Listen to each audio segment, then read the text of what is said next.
What's going on, everybody? Welcome to another episode of the Feed to Embiid. I am your host, Austin Krell, along with my muscular co-star, the video legend, Brock Landis. He stays solid. We all know that. We're going up together in Brock's world. That's how it goes. Everyone's coming with Brock. What's going on? What's going on, AK? I appreciate the kind words, and I'm ready to talk hoops, bro. That's all we do. We talk hoops. We text it. We podcast it. We make videos about it. We write about it. That's right. Let's get it going. That's right. So last time we talked, the Sixers had not yet played without Embiid. They had the Spurs on the docket. They had the Knicks, Bucks, Kings, and then today they'll play the Knicks again. But all in all, they're 3-1 without Embiid in this stretch. And, I got to say, like, I find, even though, like, the quality of opponents hasn't been, like, anything, like, incredible. Like, the Spurs are pretty good. They're above 500, but they're not great. They're also without DeMar DeRozan. The Knicks are a 500 team, although I think they're better than their record says. The Kings are abhorrent, but they've either won or had a sizable lead in all of the games that they've played without Embiid in this stretch up to this point. Let's dig in with the Spurs game. I just kind of thought there was like a renewed energy in that building for the Spurs game. A little bit of a slow first half, but they came out firing in the second half, and it was like they could do no wrong. I think if any of these games are indicative of anything, it's that Doc Rivers and his staff are definitely coaches of the year. And I say that plural because there's a lot of geniuses working behind the scenes. So on the surface, if you look at the Sixers bench, there's always guys coaching. The players are always being coached, whether it's at a timeout, whether it's an ATO play, whether it's after a loose ball, it goes out of bounds, the ref blows the whistle. There's always coaches coaching on the sideline, and that's crucial. Now, the player development has been awesome, but just in terms of system, these games prove that the system works. And this isn't the typical Sixers team that'll roll out of bed, see an opponent on their schedule, maybe play down to the opponent, shoot 42 threes on the road and lose the game by 10 points when they should have killed the opponent. This team is different. Doc and his staff are holding everyone accountable. This is what we expect of you. What's going on? We got you. We need you to show up and do your job every single night. And that's what's happening. The system is working. So you can plug Joel Embiid in. You can plug Tony Bradley in. Regardless, they're there to do their roles. And that's contribute to winning, optimizing the offense. So in the Spurs game, I just saw a team that came out, completely bought into the system. We're going to bully the other team. And it's as simple as that. There's nobody on the Spurs team that can match Ben Simmons, let alone Tobias Harris. So those guys got busy. We're going to use our muscle to get into the paint. We're going to force mismatches. We're going to force switches with the screens. We're going to generate number advantages to take advantage of. It's just a beautiful offense, and it's a system that works. So like you said, 3-1 with no Embiid since the All-Star break. He goes down in the Washington game, going on maybe 4-1 if they win tonight. And this is a club that's just learning how to play together. And credit to Doc, to Sam Cassell, to Dave Yeager, Dan Burke, Popeye Jones, the entire crew, because they're doing a fantastic job this season, and these games are a clear indication of that. Chile says, do y'all think LeBron will be out when we play them? I absolutely anticipate that he'll be out when the Sixers play Lakers. I think it's coming up this week, right? Yeah, it's on Thursday. So the Warriors are Warriors Tuesday, Lakers Thursday. Yeah, so he'll definitely be out. I would think Anthony Davis would be out. And, I mean, I think you're kind of catching a little bit of a break here. No Steph on Tuesday either for the Warriors. Is that confirmed? I don't know, but I'm pretty sure Seth and Steph are out. I think Jason Dumas. I don't want to incorrectly cite him, but I think he did say that he was looking forward to the Steph and Seth matchup, but it's not going to happen now. I'm going to do some research on that. But, yeah, so I think they're expecting that they won't have to face LeBron and Anthony Davis on on Thursday, which is going to be a break for them, considering that this was supposed to be a really tough stretch for them, and they were supposed to really fall back in the standings. It might not happen, but we shall see. But I don't know how credible this is or real or whatever. I think I read something somewhere. It was like they expect LeBron 8 to 10 weeks. Really? I don't know if that's wow.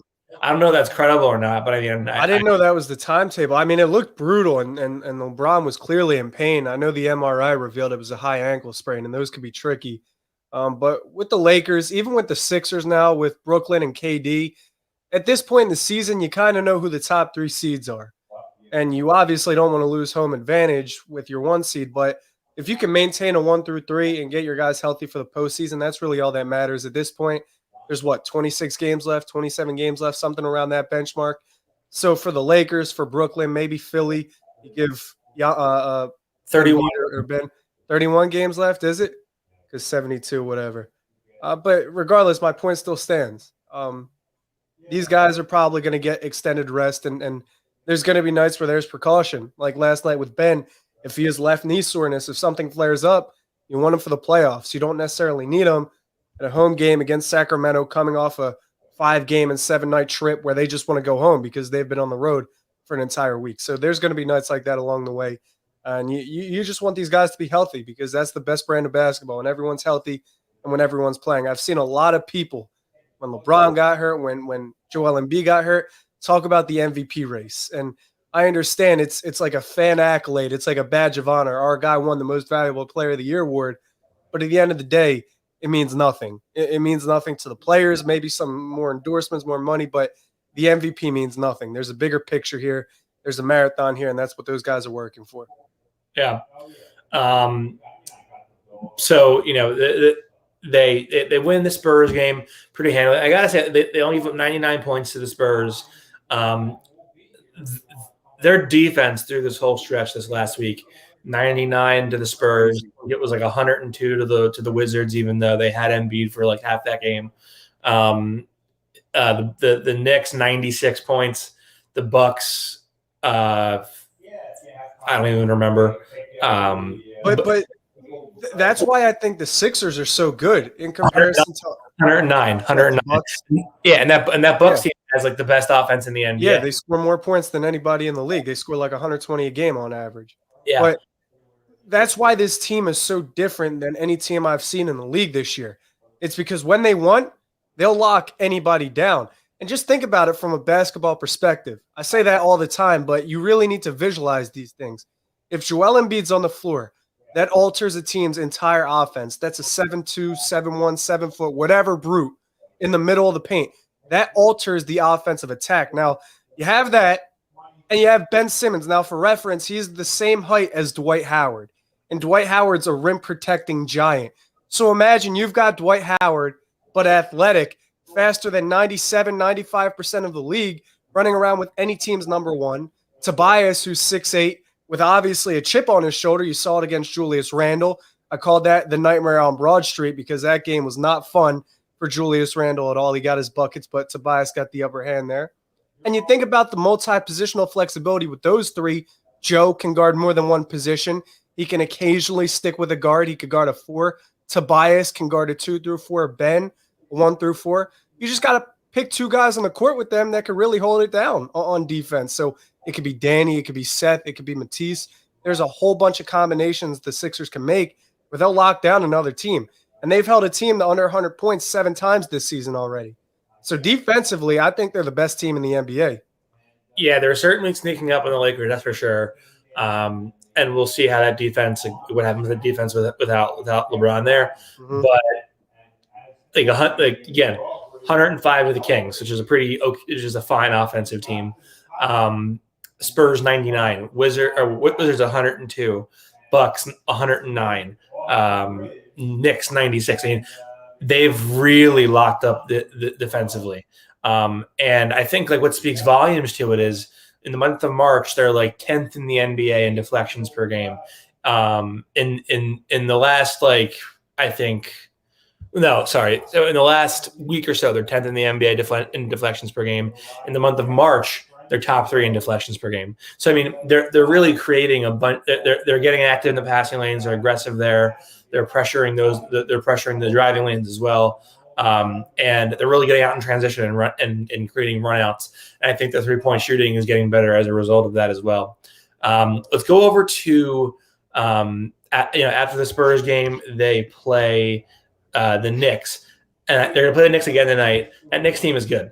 I like that Knicks team. I think even though they're a 500 team, I think their record is sort of a short indication of who they are. I think they're a better team than that. But all credit goes to Tobias Harris. He was really a tremendous closer in that game. He had 8 points in the fourth quarter. I think one of the easiest ways, and I want to discredit the challenge it is to improve in the NBA, but if you're not like a gifted athlete, if you don't have the rangiest wingspan, if you don't have the length to be like uber mismatchy for different guys, and if you don't have like the agility to to switch on different people, one of the best ways to become a good defender in the modern NBA is to just work on your hands and hand timing. I thought he did a really good job of keeping a hand on Julius Randle and sort of stopping the ball and basically preventing him from getting shots up. And I thought that was huge for against that team on what Tuesday I think it was. And so Randle was like 7 of 19 from the field. I think he was, I want to say 0 of 8 against Tobias. Don't hold me to that. No, I think he might have been like 2 of 7 or 2 of 9 if I remember. I know he had 2 buckets though. Gotcha. So yeah, I thought he did a tremendous job on both sides of the ball, and I know what Tobias says. I know what Joel says. Like Joel says, I want to win Defensive Player of the Year. I want to win a championship. Tobias says, no, I'm about winning number one. Everything he's said over the last 2 months leaves no doubt that he really badly wanted to be an all-star, and he felt hurt that he was not deemed one. And this is sort of his revenge tour, the second half of the season. He was fabulous last night. He's been really good on both sides of the ball since the break. And he's really being an X factor for this team when they need him to step up the most. The thing about Tobias is that he probably feels jaded. Like you look at the All-Star game and they've got Domantas Sabonis, Jason Tatum, Donovan Mitchell, he's out west, but Jaylen Brown, Julius Randle, Bradley Beal. And Tobias has more games with at least 20 points on at least 50% shooting than all of them. And that's super efficient. That's peak efficiency right there. Tobias has been more than a third star. If you look at what the Sixers do, it's play basketball positionless. So everybody's clamoring for this perimeter creator, this guy that can get buckets, and it's right in front of you. Tobias is that guy. Tobias is the type of player that knows his spots. He shows up to the court, and he knows what he has to do. He knows how he has to get to his spots, and he knows who he's going to attack. So if he sees a mismatch, like, for example, last night, a screen comes, he sees Rashawn Holmes, it's no hesitation. I'm getting a bucket on this guy. If he's playing the Spurs and he sees Lonnie Walker on him in the post, it's no hesitation. I'm getting a bucket on this guy. And that's how Tobias has been playing for years. The reason everyone kind of forgot was because he was playing under Brett Brown. And Tobias Harris, a guy who's notorious for going left and dominating on the left side, has a coach writing up plays for him to get buckets on the right side, and he has to share the floor with Al Horford. It was just clunky. But now everybody's kind of reminded of who Tobias is, and it's a grown man bucket getter. It just so happens that now he's 28 years old, reaching the peak, the prime of his career. As you get older, they say you get stronger, you get a little smarter, you get some grown man strength. Well, Tobias has it all. He's been super consistent. He's been super efficient. And I kind of like the fact that he wasn't named an all-star. I hate it personally because he should have been. And I feel bad for my guy. That's a huge, huge accomplishment. But at the same time, him not being chosen to the All-Star game is kind of a little extra motivation. He might see Julius Randle on the schedule. He's like, you know what? I have to show the world who's a better ball player. He might see Jaylen Brown or Tatum when they play Boston on the schedule and think the same thing. And that's what the Knicks game told me. He went at Julius Randle all night, scored 30-plus points, held Julius Randle to under 3 buckets, and he really just put the team on his back. He's been a vocal leader for Philadelphia for 2-3 seasons now, but it's really translating on the court. He has the right guys in his corner on the sidelines, and it's just beautiful to watch because Tobias has that grown man's game. It reminds me so much of Melo. I could pick one highlight out of every game and compare it to a Melo highlight. Denver, OKC, New York, however you want it, it's there. And I'm really proud of Tobias this year. Yeah, for sure. And I just think, like, number one, sometimes like it's hard to listen to somebody from a leadership standpoint if they're not an all-star. Mm-hmm. So I think that more applies to guys such as, like, for say, like, let's say Amir Johnson, like, end of the bench role player. You're not going to listen to like, his words don't carry much weight. But like a guy like Tobias, even if he doesn't have the accolades, I think he has the respect of all of his teammates, and I think I think he has a very loud voice in that locker room. And he not only is he showing up and he's balling out on the court, he's setting the tone and the precedent off the court as well. Last night after the game, in the Zoom press conference, Doc says, he really set the tone for them and had them prepared for that game. He said, treat this like a road game. We don't have our 3 of our starters. This is a road game for us, coming with that mentality. And he really, had them locked in and ready to go, had the younger guys ready to go. And I think those leadership, characteristics are things that you don't necessarily see off the court because they don't happen in front of the camera. But I think he has a very tangible impact both on and off. And I think he's been everything they need him to be this year. Let me add this too. Philly's got a closer. It's Joel Embiid. That's who their offense runs through. If you need a bucket, you're probably going to Joe. But the interesting thing is that Tobias Harris is better than probably 98% of players in the clutch. And that's just how it is this year. Like, there's only 3 players with 100-plus points and 30-plus free throws. So they're scoring and they're getting to the line in the fourth quarter on at least 50% shooting, 50% three-point shooting, and 80% at the line. Those 3 players are Tobias Harris, Steph Curry, and Kevin Durant.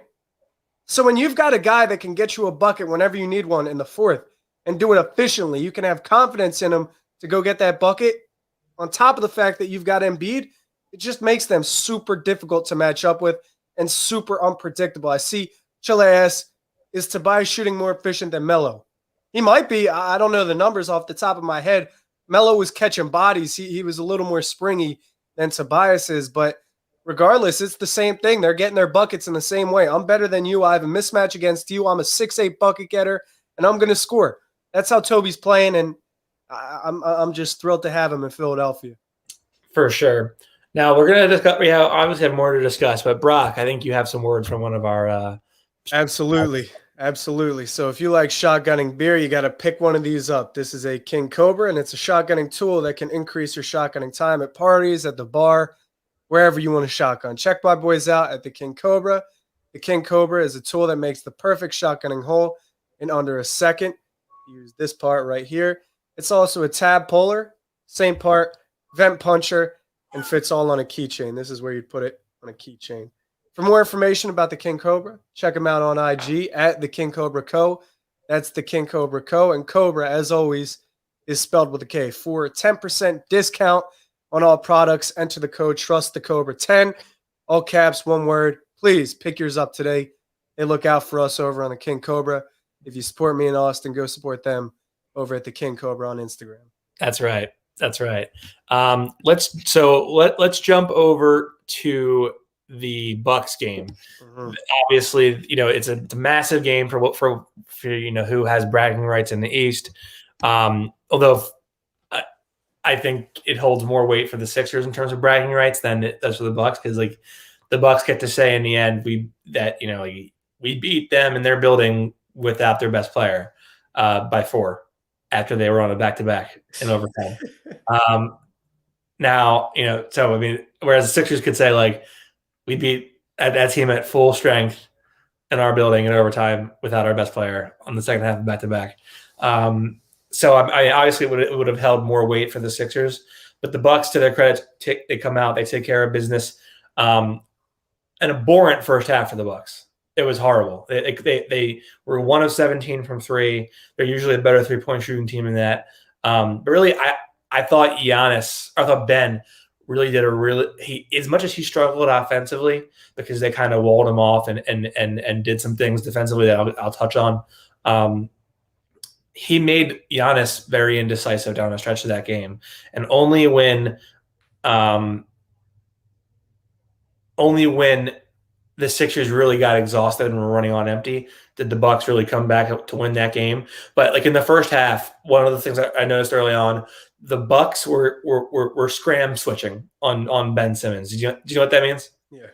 Okay, you do. So for the viewers out there, scram switching basically means if the defensive player isn't the post and the offensive player has a mismatch, they're going to try to obviously enter the ball into the post like they do with Ben or Tobias or Joel.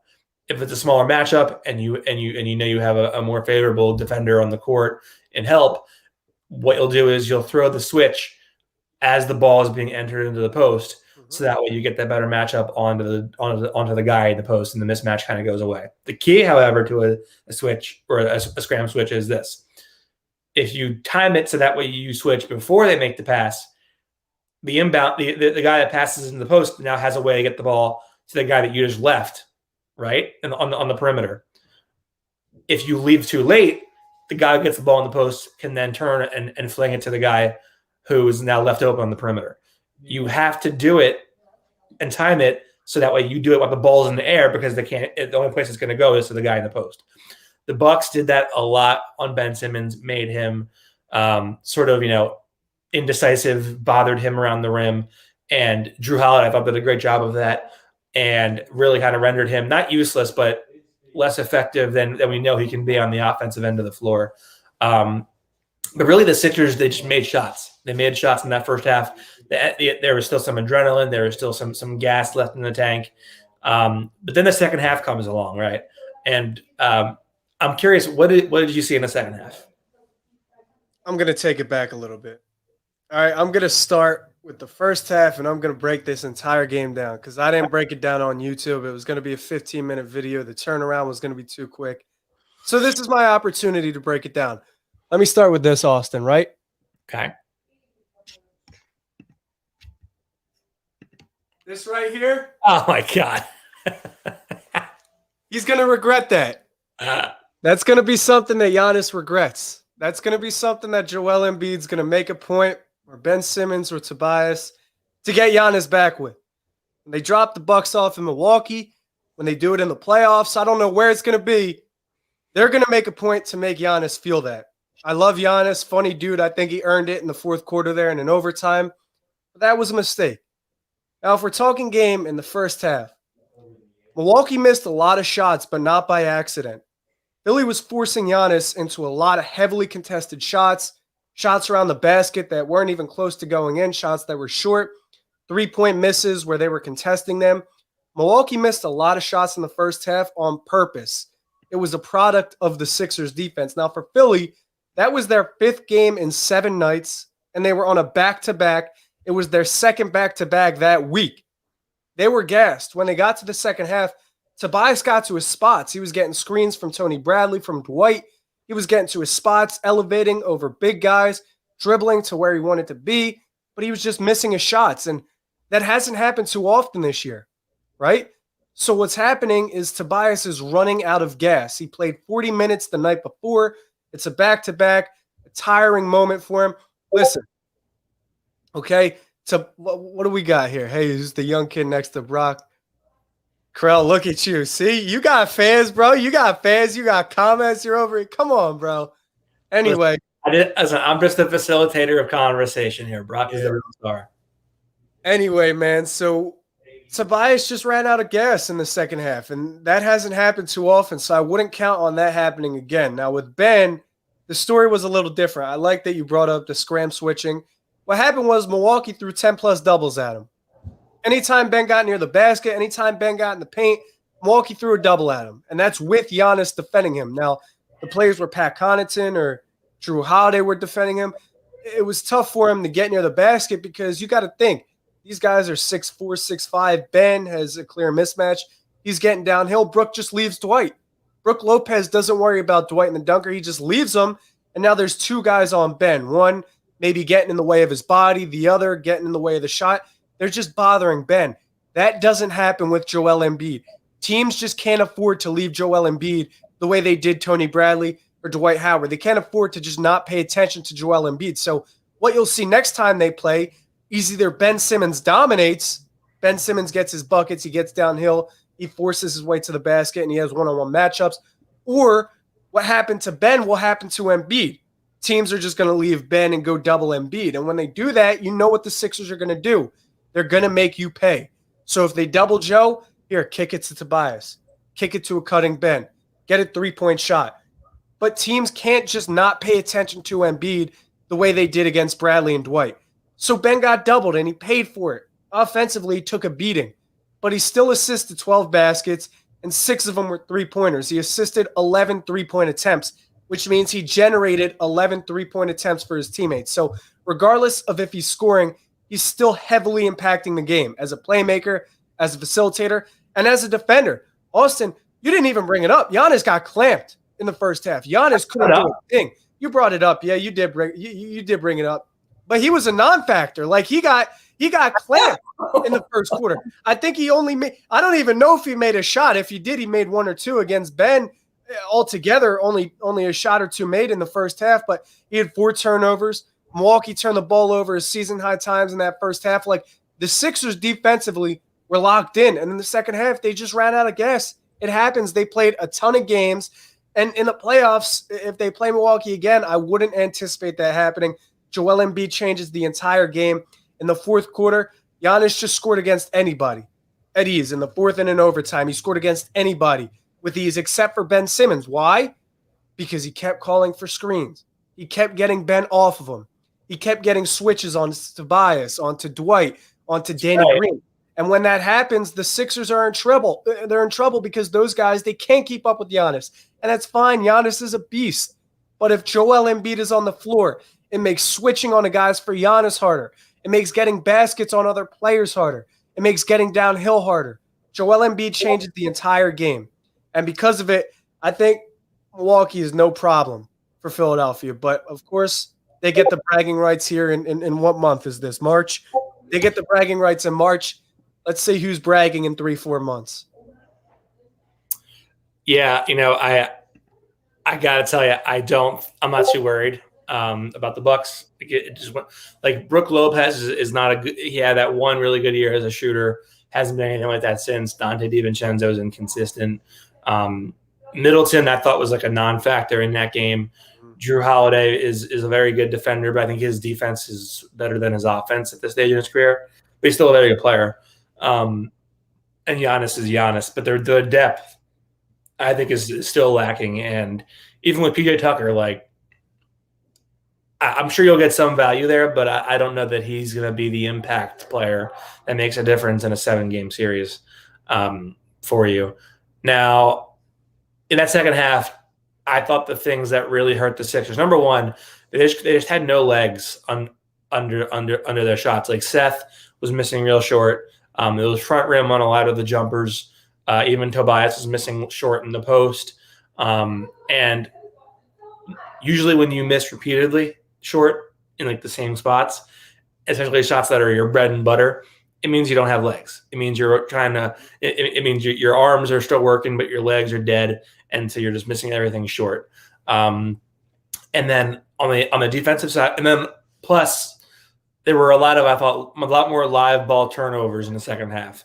You saw a couple live ball turnovers in the first half, but they kind of the problem subsided, and then the Sixers were able to build their lead from that. But in the second half, a lot of – if you're going to turn the ball over, it happens.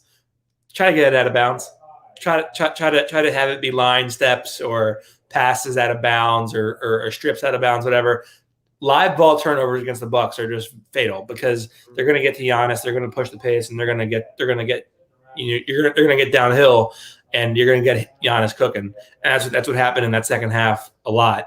And then I thought, like, on the defensive side of the ball, even like, and Doc even said this too, like, they got to the line more than the Sixers did. I thought that the biggest issue there was the Sixers' second half. The feet weren't moving as well, and so they started to do things that kids do on defense. They grabbed, they used their arms to try to hold people back. They got a little bit handsy on defense, and the Bucks were able to get them in the penalty fast. Were able to get continuation calls and get to the rim, get those fouls. So I thought, all in all, just the Sixers ran out of gas late. To their credit, though, they made it a close game. At the very end, I thought in the fourth quarter, like, once the Bucks got down to like 5 or 6, I was like, okay, they're gonna run out of gas, and the Bucks are gonna win this game by 10 plus in regulation. Right. And then the Sixers, they were literally tied for 5 minutes. Like, no one made a shot for 5 minutes, and then there was like a 3-point parade at the end. And they took them to overtime. Generally, I know a lot of it was like Ben was in foul trouble late in the game, but they were running a lot of their offenses like pick and rolls with Korkmaz and Dwight Howard. Generally speaking, against the Bucks, if you're running your offense through Korkmaz pick and rolls, you're probably not in a good spot. You're not, and that's the problem, right? If there's no Joel Embiid, you need offense somewhere else. Tobias, his legs weren't really under him. He was a little gassed. His shots weren't falling. Ben was getting doubled and tripled, so he can't get the buckets he usually does. And their offense was Dwight Howard, long mid-range twos, like you said, Korkmaz, pick and roll, Shake Milton, who wasn't too reliable towards the back end of that game. There just wasn't a huge source of offense late. And if you have Joel Embiid, there's your offense right there. Just feed him the ball. He's either getting a bucket or getting fouled 7 or 8, 9 times out of 10. So you really don't have to worry about that late game creation with Embiid, and him being there opens the game up for everyone else. It makes the game easier for Ben, for Tobias, for Seth. So I'm not too worried about this game. There were definitely signs of things to come. One thing I was really impressed with was that Ben Simmons was able to defend and stick with Giannis throughout the entire game. So a year or two ago, you would have seen Al Horford and Joel Embiid primarily on Giannis. But now Ben has the strength and the mentality to rock with anybody. And the fact that he was able to stick with Giannis in the post and thwart a couple of shots, get a big body on Giannis and make him pass out of a couple of shots, that's a huge improvement in Ben's game, because in years past, he might not have had that strength or maybe not had the confidence in himself, but now it's there. He'll literally guard anybody and he'll do it well. That was a really encouraging thing to see. And also Furkan Korkmaz. Furkan's been hot. He's been top 10 in catch and shoot 3 since the All-Star break. You got to live with that roller coaster of emotions. You got to take the good with the bad with Korkmaz. And that was one of those nights where you're thanking God Korkmaz is on the court, because he had a huge shot to send the game to overtime, that 3-point shot in the corner. And then in overtime, he had a big 3-point shot to tie the game, or at least bring it within 1 or 2. So Korkmaz is doing a really good job in the month of March, just catching it and shooting it. And credit to the bench, because 3 games since the All-Star break, they've scored 54 or more points. They've been outscoring other benches. They've stepped up. Certain guys, Tony Bradley, who's in the 3rd unit, has stepped up magnificently as a starter. Austin, he's no LaMarcus Aldridge, but he's been playing better than anybody could have expected. Tony Bradley's been awesome in the pick and roll, defensively on the boards. I really like what I see, and it raises the question, like, do you mess with the chemistry?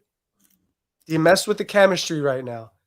Do you make a significant splash? Do you wait? Do you see if there's someone at the deadline? Do you trust the buyout market enough? What do you do? I think Daryl Morey and Doc have a lot of conversations that need to be had, but I'm confident in those guys. I trust them entirely. For sure. Now, as for the Giannis sitting on the court thing, I get it. I get why he did it. I thought it was pretty cowardly of him to do it, like, after, like, Ben Simmons committed his 5th foul and literally couldn't defend anything. Like, he had to, like, basically, like, tie his hands behind his back. Like, he made all of his jump shots when that happened. So they were basically unguarded jump shots. Even though they were tough moves that he made, it was not nearly as impressive as he thought it was. And so he sits in the court. Not only are the Sixers going to remember that, the fans are going to remember that going forward. So there's always going to be a very loud boo for him going forward. I wouldn't have done that. I think, especially since this team was down their best player, like you won by 4 in overtime. There's like this isn't an impressive victory by you.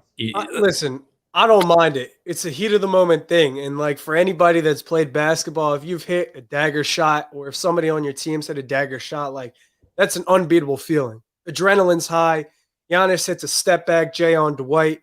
He hits a three, and Ben Simmons wasn't defending him tightly, but Ben Simmons was the defender. He hit a three on Ben Simmons, and he took that game over. He won. If there's no Giannis, Milwaukee doesn't win that game. Giannis single-handedly won Milwaukee that game in the fourth and an OT. The adrenaline's high, and I respect it. Giannis is a competitor. He's studied Kobe. He wants to be the best player in the league. He's a self-proclaimed harder worker than anybody in the league, so I respect it. If Giannis wanted to do that, he earned it, and it's basketball. Like that's the stuff you live for. That's the excitement. That's the theatrics. But all I'm saying is that you might not have want to done it against the Sixers. Like maybe if you're playing Brooklyn and there's nobody that can guard you, sure. Maybe if you're playing Utah, if you're playing Phoenix, like if you're playing a lesser opponent, sure. But the Sixers have a Joel Embiid.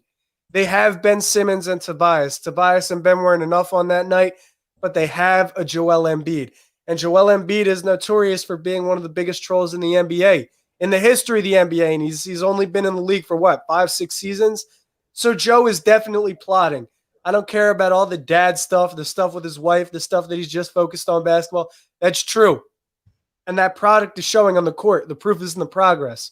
But at the same time, Joel Embiid made a mental note of that. He watched his boys get dogged in the fourth and OT. Giannis celebrated it. And I guarantee Joel Embiid is coming back. I guarantee he's coming back to make a point about that. Yeah. All in all, I didn't find it to be a particularly discouraging loss for the Sixers. I don't think Tobias was discouraged.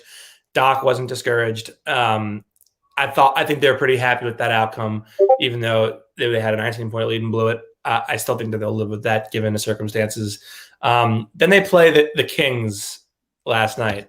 And Brock, they didn't play the Kings. They bullied the Kings. That's exactly right. They took their lunch. I'll say this. That Kings team is horrible. They're an okay offensive group. They are, I think, the worst defense I think I've ever seen. Like Danny Green came off a screen came off like a DHO from Tobias, and was, he couldn't believe how open he was top of the key, and they went under the screen, and he just like pulls up for this like straight on three and nails it. There was no defense at all in that game last night, and the Sixers. It was like one of the first times this year where I thought you could really see and feel the level of accountability and preparation Doc has with this team. After the game, I asked Doc. I was like, I asked them. You guys were very line drivey the first half. You were very limiting dribbles, not wasting seconds, just making like getting the ball, catching the ball in the half court, and deciding what you were going to do. No questions asked. And he was like, yeah, it was quick decisions, line drives all through practice the previous day. So he had them ready to go because of the hard practice they put forth on Friday. And I thought that Kings team they were without Marvin Bagley, but he isn't like a difference maker at this stage in his career. They blitzed them on all fronts. That Kings team had no energy. They were completely uninspired. Now, maybe they were exhausted from the Celtics win the previous night. They beat Boston by 11 in their building. But, I mean, that's the type of game. Like, you're down 3 starters. You have, like, one of the 6 worst benches in the NBA, and you win by 36. Or you win by 20+, up by as many as 36. It's a game that you get the coach fired. I mean, like I said, this is all about coaching for Philly. Everything past the All-Star break has been indicative of coaching. You look at the Washington game, Joel Embiid, he asserts his dominance. The Sixers win without him in the second half. The Spurs game, the Sixers' largest victory against San Antonio in franchise history. Against the Kings, a massive win with, like you said, no Joel Embiid, no Ben Simmons, down Seth Curry. All it is these guys have the confidence to look at their schedule, see food on their schedule, and not play with it. The Sixers are a better team than the Kings. Even without Joel Embiid and Ben Simmons, They think they're a better team than the Kings. There's nobody that could guard Tobias.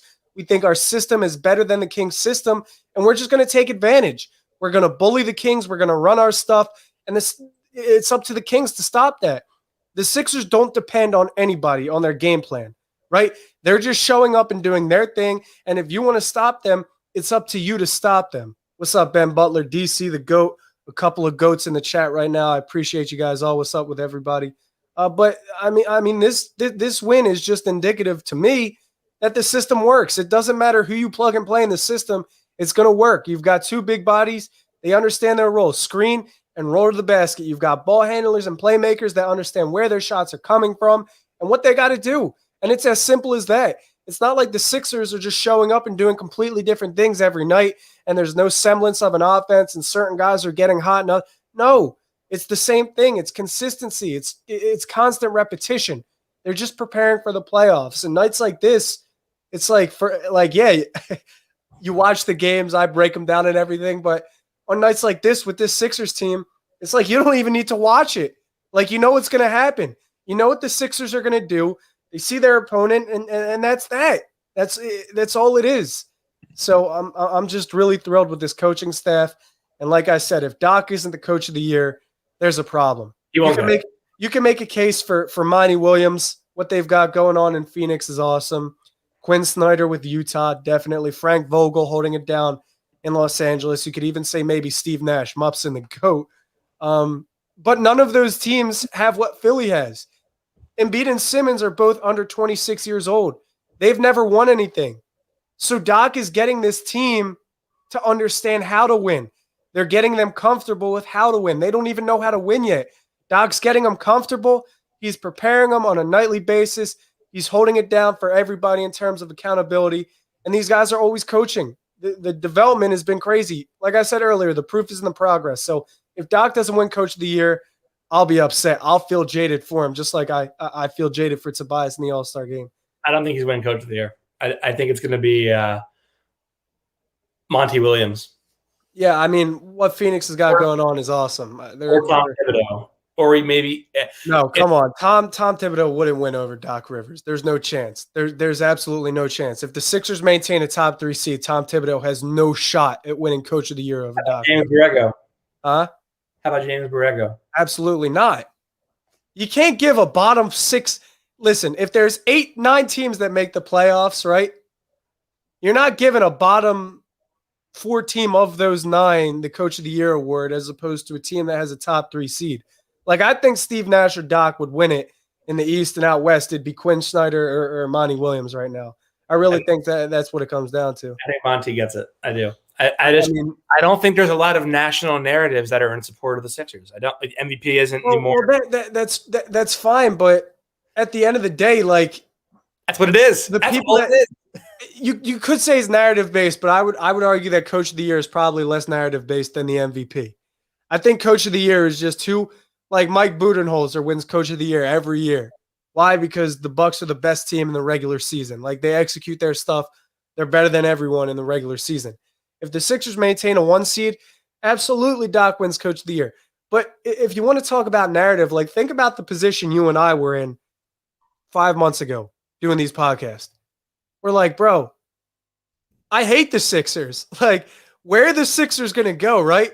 Josh Richardson, Al Horford, you've got management taking the Sixers out to Super Bowl parties and getting them hung over nights before games. Like, you can't say anything to anybody in the facility because everybody's going to get offended. Everyone thinks you're out to attack them. Like, the position Philly was in last year with all of that and also $33 million under the cap, it's like, what the hell was this team going to do? Like, they set themselves back at least 2-3 years. Daryl Morey, Doc Rivers, and his staff come in here, and now we're talking about them like they're the best team in the NBA. I think that alone is enough to make a case for Doc. If anybody watches basketball, you got to give Doc the Coach of the Year.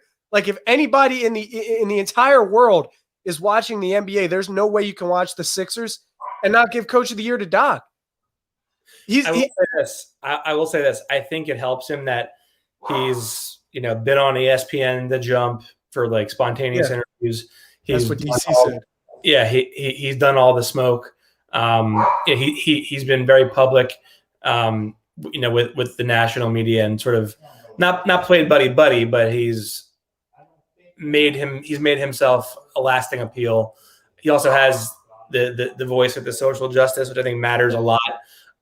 So I mean, I think there are things that are playing to his favor, but I mean, listen, you listen to the people at ESPN, you listen to the I don't give a damn about the people at ESPN. I know you don't care, but those are the people that have a say in voting. People like Zach Lowe, people like Woj, Brian Windhorst. There's people that are involved in the voting, and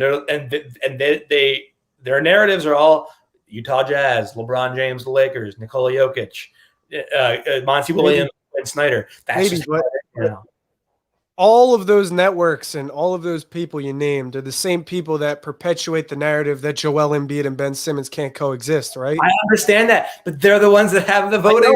I know. But I'm saying if those are the people that perpetuate the narratives that Simmons and Embiid can't coexist, and Doc comes in and makes them the most productive duo in basketball, well, then those people look stupid in themselves for not saying Doc's the most deserving coach of the year. I mean, yeah, there's cases everywhere. Like what Monty Williams has done in Phoenix is awesome. Quinn Snyder is doing a great job in Utah. Like I said, Frank Vogel is holding it down in LA. There's a lot of deserving coaches. I just think Doc is the most deserving. But at the end of the day, kind of like the MVP, it doesn't matter. It really doesn't matter. It's a marathon. There's a bigger picture. And the coach of the year ultimately will win the NBA Finals. And I'm willing to say some confident stuff with my chest, Austin. I'm seeing a lot of stuff on film that makes me want to say that the Sixers are the best team in the NBA. I'm just being honest. I don't think there's a team better than them. Wow. So we have to get to our next ad, but before we do that, when we come back from the ad, we're going to dive into Embiid potentially coming back early. Ben sitting out yesterday, maybe missing some time. And the trade deadline comes up this week. But real quick before we do that, talk to you about our friends at Thrive Fantasy. Come #prop up on Thrive Fantasy this season. Thrive Fantasy is a daily fantasy sports app for player props. They have eliminated the need to do countless hours of research. How many times do your buddies, not you, Brock, but the viewers, I know you don't do any of that, tomfoolery, but how many times have the viewers stayed up until 3 a.m. researching and listening and watching different things, looking for their betting advantage? Thrive Fantasy takes that away. You don't need to do that anymore. They only ask you about the top tier athletes in a respective sport. NFL just ended, but when that comes around, you choose 10 of the 20 players, player prep options to build your lineup. NBA is in the full swing. MLB is coming up very soon. PGA, even esports, choose 5 out of the 10 player prop options to build your lineup. Each prop has a fantasy point total associated with the over or under based on its likelihood to occur. The more points the selection is worth, the riskier it is. That's just how it is. Rack up the most points to win a share of the prize pool. Thrive has awarded over $2.2 million in prizes since launching in 2018, and has $50,000 guaranteed in prizes for NFL, week in, week out, and thousands more for the NBA.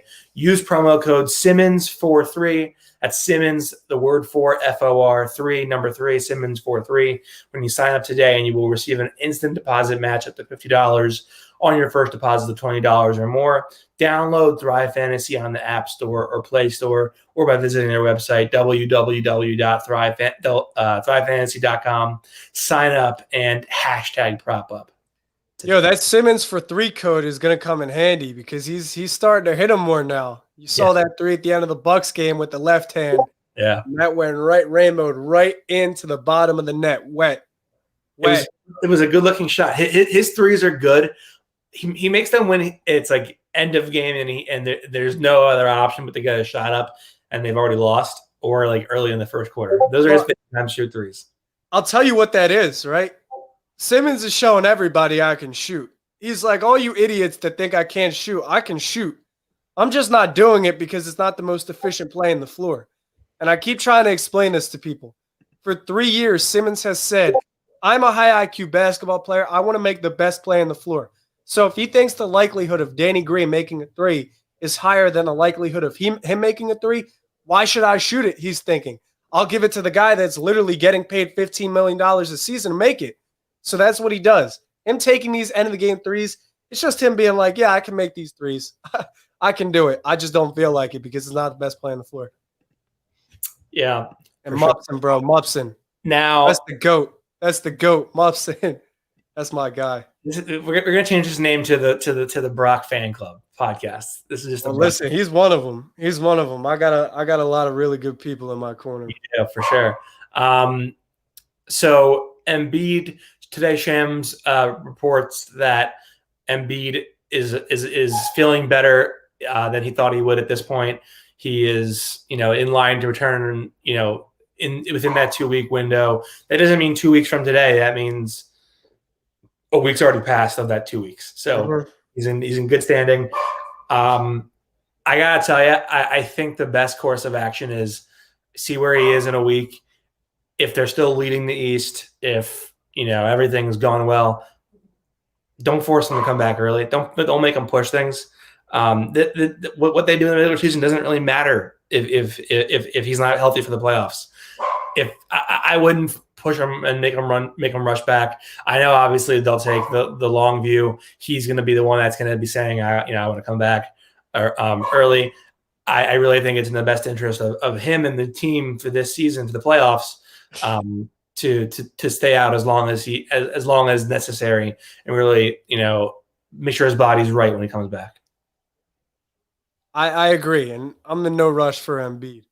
He'll be cool come playoff time. I just want to thank the people in the chat showing love. I keep seeing it, and I can't even think about what I want to talk about because I'm trying to keep up with these comments. So I appreciate everybody. Austin, I think we should kind of switch gears, right? Real quick. We got 10 minutes left. I want to talk about what Daryl Morey does, like what's going through his head right now and the organization, like what direction they want to go in. Let me ask you real quickly. Go ahead. Real quickly. You think Ben plays tonight? Absolutely.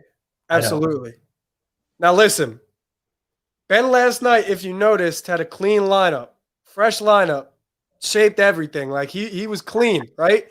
Now he's either doing that because he was taking a girl out, he was trying to look fresh for something, maybe a live stream, or because he's playing.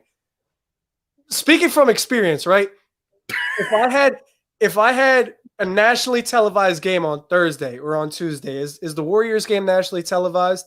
TNT. Okay. If I have a nationally televised game on Tuesday, I'm walking into the barbershop on Monday at the very latest. Like I'm going Monday, maybe Tuesday, but I'm getting my line right before that game. Right before I'm on TV, I'm getting that line. Ben Simmons isn't getting a line for nothing, right? And I think it's a little too early for him to get a line for Tuesday. So I think Ben's probably playing tonight. He's got that clean line. I think he's ready to go against New York. But I can understand if you play devil's advocate. You just played New York. You might not need Ben. Maybe rest him for the road trip. No, I think they need Ben to win tonight. I think there's no question they need Ben to win tonight. Okay, well maybe they do. New York's not a pushover anymore. New York's got a good little ball club, but maybe in their eyes, this is a game that you can let go without Ben. I don't know. I think Ben's playing. See, this is what I mean. Like, I can't even talk basketball because there's so many people in here. I just want to talk to on a personal level. Like, I don't think people realize that Brock doesn't have a contract. He's literally an independent contractor. He's not even. He's like on the fence of TPL. He's barely playing. He's just playing. I'm not, bro. My stance with TPL, like. The crazy thing about this is just kind of understanding and accepting that this is a reality now. Like when quarantine first started and I started making the videos, it was kind of like I'm putting them up on YouTube and I didn't think people were going to support them. It was very low production, but I was just confident in them. Yeah. And they just took off now. And it's gotten to the point where like, I blame you. You're doing great. I've had to, like my dad's gone out. We got a mixing board. We got a mic stand now, camera. We're getting a green screen. Like I'm turning this into a reality. So as much as I support the people at TPL and rock with the people at TPL, this is just kind of taking a life of its own. And you can just tell by the people popping into the chat, like there's a lot of really good people in my corner. And in order for me to pay it forward to them, I just have to constantly give my best and put my best foot forward. So if that means losing sleep 5 out of 7 nights a week, which is what happens, then I got to do it. But these are the people that keep me going and keep me doing what I'm doing. But back to basketball because we got 5 minutes left, right? Yeah, and you wanted to talk about the trade deadline. So that's trade coming up deadline on Thursday. Mm-hmm. So where's your head at with the deadline? What are you thinking? I think they're going to make a move because I just don't think Daryl Morey's the type of guy to just let the deadline go by when he knows his team has a chance and not to do anything to improve them. I think he's actively trying to get teams involved in things that way money can move and picks can be included and certain contracts can be brought here or there. I have a feeling he's going to get Kyle Lowry. I don't know why. I just think he's going to get either Kyle or Norman Powell from the Raptors. I think Powell would be a great fit with the second unit, because he's a really nice shot creator off the bench, can shoot it too. Kyle, for obvious reasons, would be the floor raiser, I think, for sure. But nothing would surprise me other than them just doing nothing. I think they have some attractive second round picks that teams with expirings could like. Maybe that's the Pelicans for JJ. Maybe that's the Kings for Nemanja. I gotta tell you, I don't think Nemanja Bjelica is worth pursuing. He just isn't doing anything that great. Now maybe that Kings team is just garbage and he's not inspired by anything there.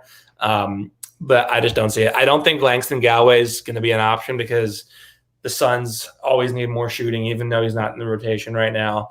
And he's been effective for them when he's played as a shooter, and his contract is really palatable for them. And so I don't see them just trading away a shooter for no reason.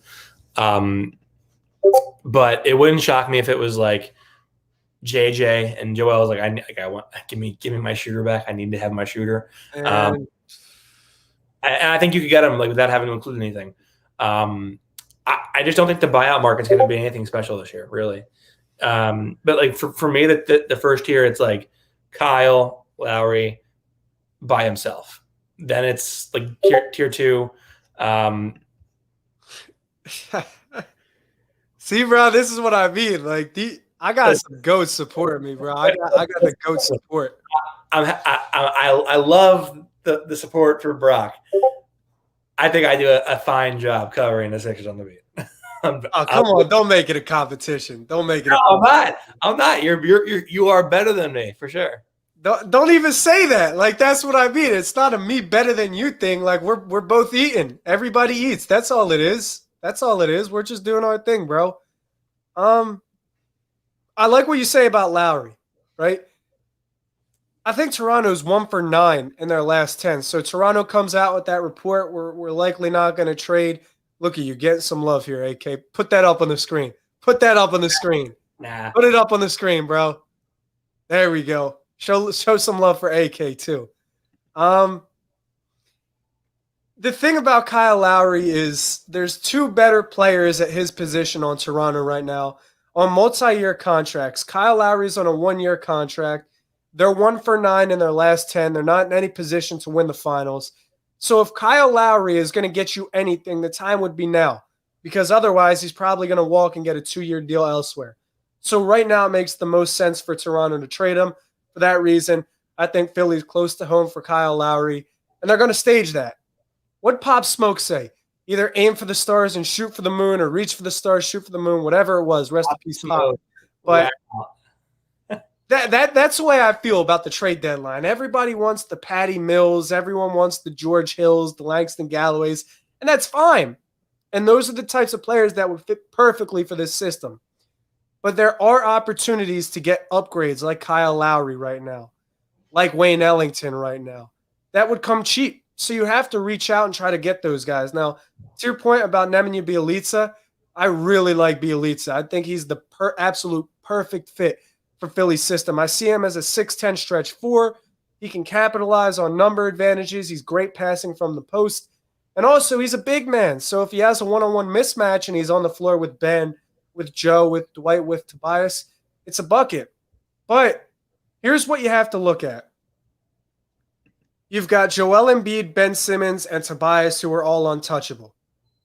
You've got Seth Curry and Danny Green, who I don't think Daryl Morey wants to part ways with just because of the chemistry and how everybody's kind of carved their own rollout. But if they have to, they're going to part ways with Danny Green. Only if they have to, just because he's an asset in terms of his contract. 15 mil, you'd use that to make contract and money work for somebody that's getting, let's say, 28, 30 mil, right?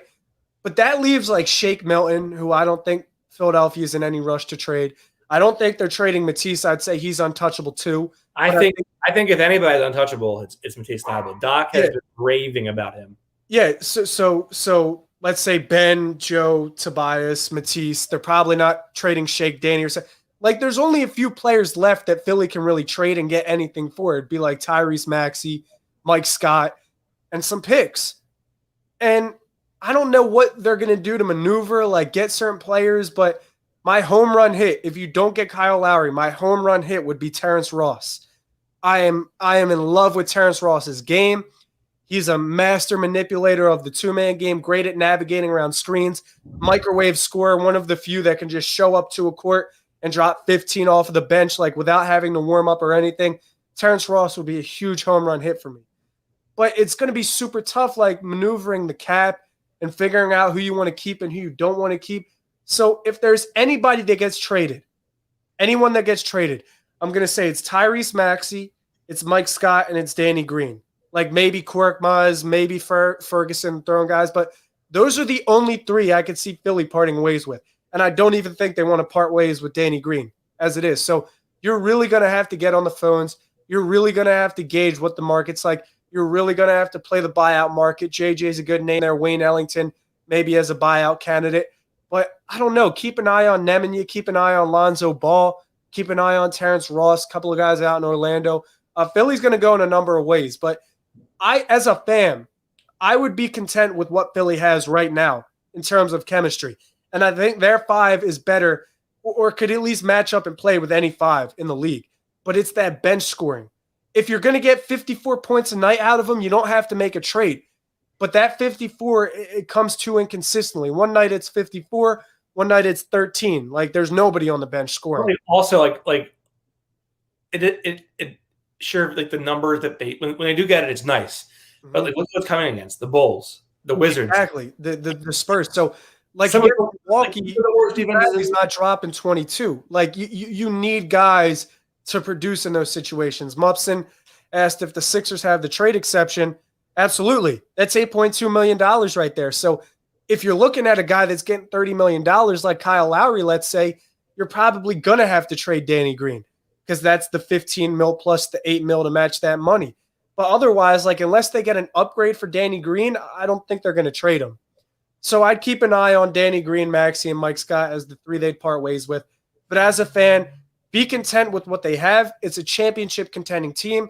And if they fill in the margins, if they get a better dead-eye three-point shooter, maybe if they move Seth or Danny to the bench and get an upgrade in the starting five, like that'll elevate this team truly to like unbeatable measures. But right now, it's hard enough to match up with the Sixers as is. Now think about this. 14-0, undefeated when they've made 6 or more first-half threes. Why? They've got too many guys that can get one-on-one buckets, and if they kick it out and make the threes early, they're going to beat anybody. But those games against Milwaukee where they only make 3 or 4 in the first half, or those games against the Lakers where they might not make as many threes in the first half, you need a dead-eye shooter. You need somebody that can give you 5 threes a night. You're going to need a Wayne Ellington. You're going to need a Lonzo Ball, somebody like that on a championship caliber team. So once they get a dead-eye shooter from 3, they're straight. They're so straight. Like they're cool. But as of right now, I think they're good. Like I'm so happy with this roster. I think right now, this is my tiers for like trade targets. Tier 1, Kyle. Tier 2 would be like Lonzo Ball, Evan Fournier. Mm-hmm. On the fence between tier 2, tier 3 would be Terrence Ross. and then below that's like JJ, Nemanja, and Wayne Ellington. Those would be like my areas. And I remember someone said like Dwight Howard is not untouchable. He's not untouchable, you're right, but I also think that it's not good for like your outlook around the NBA if you trade a guy that you sign on a 1-year deal to be your veteran. That's gonna scare the veterans away. They would. I don't think. I think they'd hang up the phone on any call about Dwight Howard. Now, obviously, if somebody calls, they're like, "Yo, we'll give you Zach LaVine for Dwight." They're not hanging up. But in what world would that happen? Dwight has the most double-doubles off of the bench of any Sixer backup center in 23 plus years. He has the highest field goal percentage and most free throw attempts of any Sixer backup center in the past 12 years. He's doing his job, and he's doing it better than a lot of Sixers backup centers have in the past decade. And we all know how big of a problem that was with Embiid getting hurt, maybe unreliability at that position off the bench in the playoffs. I don't think there's – I'm 100% sure Dwight isn't going anywhere. So I'd keep my eye on 3-4 guys. You have to start thinking about, like, do you, like, sign him to like a 2-year deal? I mean, listen, Utah ran it back. Utah ran it back with exactly what they had last year. The Lakers are running it back with exactly what they had last year, give or take. So for Philly, I keep trying to tell people this is the prelude. This is just the beginning. This is before the beginning. The book is just being written. If it doesn't work this year, it will work in the future. Doc's here 5 years. Daryl Morey's here 5 years. Embiid, Simmons, and Tobias are under contract 3 more years. It will work. The system is in place. They know what they have to do. It's just filling in those holes. The biggest hole right now to me, honestly, is Mike Scott. And I love Mike Scott. I love him to death. I love his personality. Great dude, great for the community, everything. But, for example, that game against Milwaukee, like Mike Scott had 5 threes and missed all of them. And the crazy thing about Mike Scott is he's getting wide open threes. Like, he's not cooking up and hitting step back there. He's getting wide open threes, like flow of the game, wide open threes and missing them. And you can't have that. You need a 4 right there or a stretch to plug and play that can hit threes. And Mike Scott right now is just not doing that. So you need to add a ball handler, maybe another shooter. But right now, you need production from that backup 4 spot. You just need it because if you want to play Dwight when Joel Embiid's not on the floor with another big, they got to be able to knock those down. For sure. Now, Brock, we have come to a closing point in this podcast. What do you got coming up?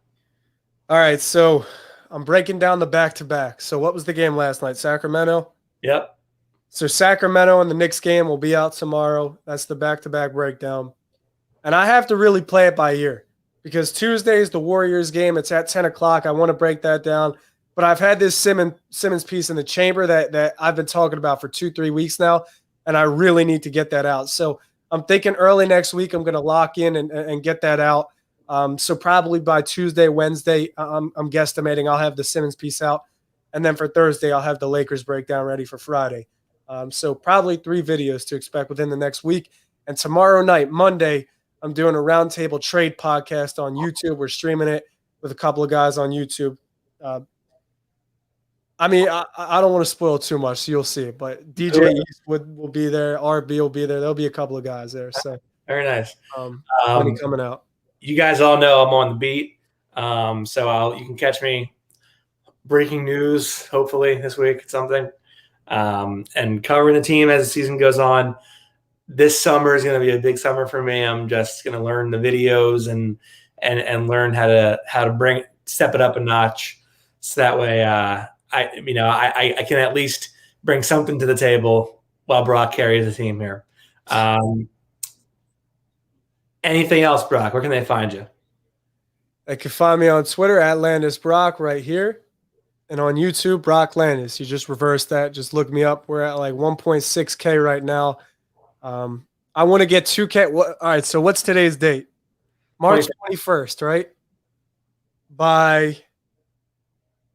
I'll just say April 21st. Let's hit 2K. I'll give myself a month to hit 2K subs on YouTube. You're going to have more followers on Twitter than I will by like. That doesn't matter. It doesn't matter. The followers mean nothing. Everyone eats. It's all about being a solid person, bro. If you're solid to me, I'll be solid to you. I'll extend my love to you, and likewise. That's all it's about. That's right. That's right. Find me on Twitter at NBA Krell. Always, find me on YouTube, Painted Lines.